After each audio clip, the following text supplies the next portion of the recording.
భాద్రపద మాసం సెప్టెంబర్ 7వ తేదీ రోజు పౌర్ణమి రోజు, అందులోనూ ఆదివారం రోజు ఈ సంవత్సరంలోనే చివరి చంద్రగ్రహణం ఏర్పడనుండగా ఇది రాహుగ్రస్త సంపూర్ణ చంద్రగ్రహణం. ఈ చంద్రగ్రహణ ప్రభావం తీవ్రంగా ఉండే సమయం ఏంటి, అలాగే చంద్రగ్రహణం మధ్యకాలం పట్టు విడుపు సమయాలు ఏంటో చూద్దాం. రాహుగ్రస్త సంపూర్ణ చంద్రగ్రహణం కుంభరాశిలోని శతాభిష ఇంకా పూర్వభాద్ర నక్షత్రాలలో సంభవించనుండగా భాద్రపద మాస శుక్లపక్ష పౌర్ణమి తిథి కలిగినటువంటి ఆదివారం రోజున సంపూర్ణ చంద్రగ్రహణం ఏర్పడనుంది.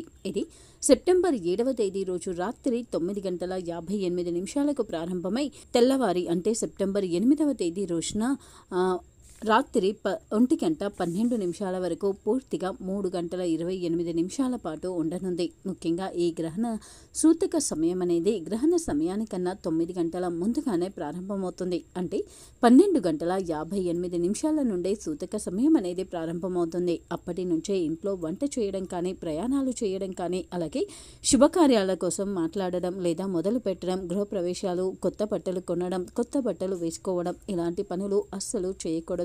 అలాగే ఇంట్లో ప్రతి చోట కూడా గరికపోచను పెట్టండి. ముఖ్యంగా గ్రహణం మొదలయ్యేటువంటి సమయం రాత్రి 9:58 కాగా గ్రహణ మధ్యకాలం రాత్రి 10:58.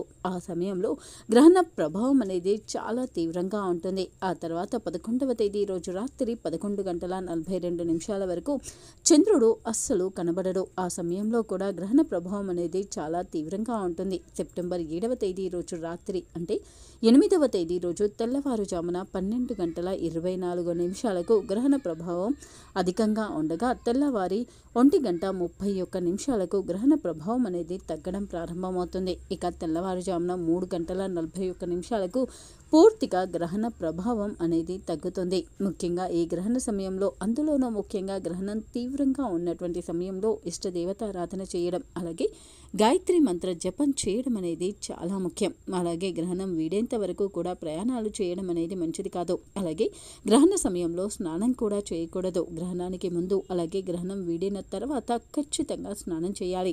సెప్టెంబర్ 8వ తేదీ రోజు తెల్లవారుజామున 3:41 గ్రహణం విడిచిన తర్వాత విడుపు స్నానం చేసి పూజా గదిని శుభ్రం చేయాలి. ఇంట్లో ఎక్కడెక్కడైతే గరిక పూజలను ఉంచారో వాటన్నింటినీ కూడా తీసివేసి దేవతారాధన, ఇంట్లోని పూజా గదిలో దేవతారాధన చేయండి. దీపాన్ని ఖచ్చితంగా వెలిగించండి. అలాగే తెల్లవారే సమయంలో శివాలయానికి వెళ్ళి పరమశివుణ్ణి దర్శించుకోండి.